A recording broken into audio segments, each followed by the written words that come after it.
ایک نوجوان لڑکی ذرا اپنے والدین کے ساتھ نئی حویلی میں شفٹ ہوئی۔ حویلی بہت بڑی تھی لیکن ایک کمرہ ہمیشہ بند رہتا تھا جس پر لکھا تھا۔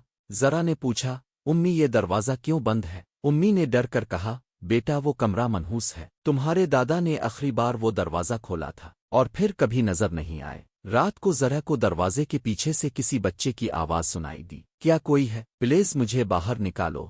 ذرا نے سوچا شاید کوئی بچہ اندر قید ہے۔ اگلی رات جب سب سو گئے ذرا نے چابی چرائی اور دروازہ کھول دیا۔ اندر اندھیرا تھا اور ٹھنڈک ایسی کہ سانس جم جائے۔ جیسے ہی اس نے قدم رکھا دروازہ زور سے بند ہو گیا۔ ذرا نے پیچھے موڑ کر دیکھا، کمرے کے درمیان میں ایک آئینہ رکھا تھا جس میں ذرا کا عکس نہیں ایک چھوٹا سا سیاہ سایہ کھڑا تھا۔ وہ سایہ دھیرے دھیرے ذرا کے پاس آیا اور سرگوشی کی، اب تم اندر رہو گی اور میں تمہاری جگہ باہر جاؤں گا۔ دوسری صبح ذرا سب کے ساتھ ناشتہ کر رہی تھی، ہنس رہی تھی، لیکن آنکھوں میں چمک کچھ اور تھی، کیونکہ وہ ذرا نہیں تھی، وہ سایہ تھا۔ اور اصلی ذرا، وہ آج بھی آخری دروازے کے پیچھے قید ہے، پکارتی ہے لیکن اب کوئی نہیں سنتا۔